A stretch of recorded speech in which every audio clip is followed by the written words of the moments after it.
Hi, my name is Torbjörn Holm.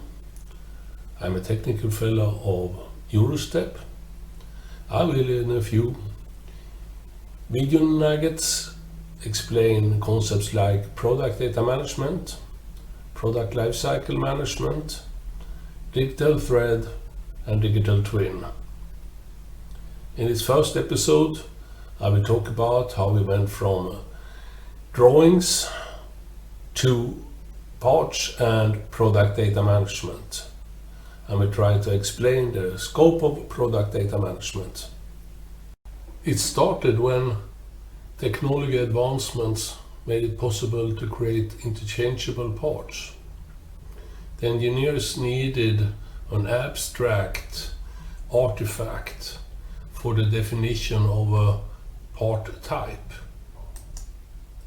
They used the drawing.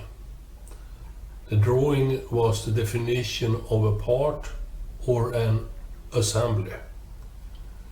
The drawing number was the identification of the part or the assembly, and the identification was managed in a drawing registry by hand.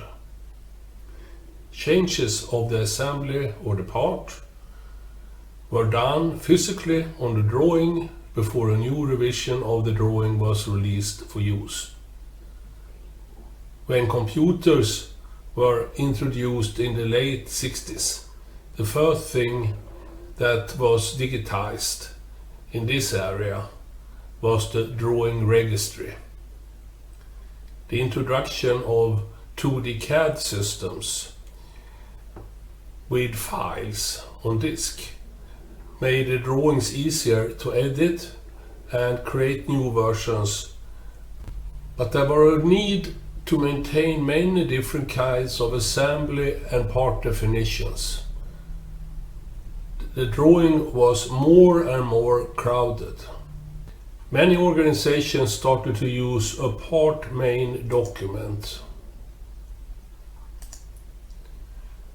with main properties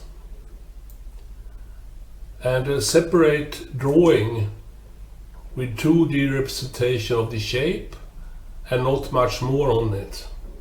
And the specifications were moved to other documents specifying more complex definitions than what was possible to deal with on a drawing. The problem remaining was the searchability.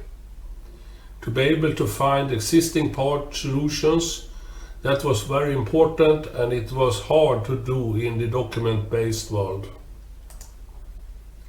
Assemblies was also part, but consisting of other parts.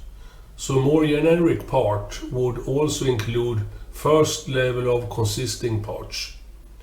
The breakdown of a part into another parts are often called bombs. And it's at that time managed as a document with an indented list of parts and indicating the different levels in the BOM. But searchability was not addressed. To address this, databases was introduced to manage the information about the documents discussed before. The first generation of PDM systems, product data management systems, typically dealt with part and part revisions. You could define part relations as a spare part relation or a part structure, a BOM. But it also included documents and document revisions. Often you could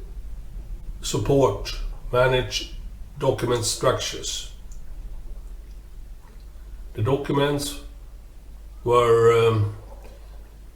had links to files, like a document file or a drawing file or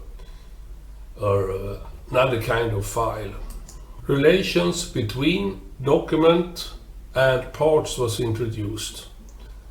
saying that this part version is defined by this set of documents. And some of them also supported simple change management by pointing out related changes, new versions of parts and documents. This is typically generic information model of a first generation PDM systems. We will continue next time to discuss what is the difference between a PDM and a PLM system, and what is added to a PLM structure when it comes to the information you should be able to deal with.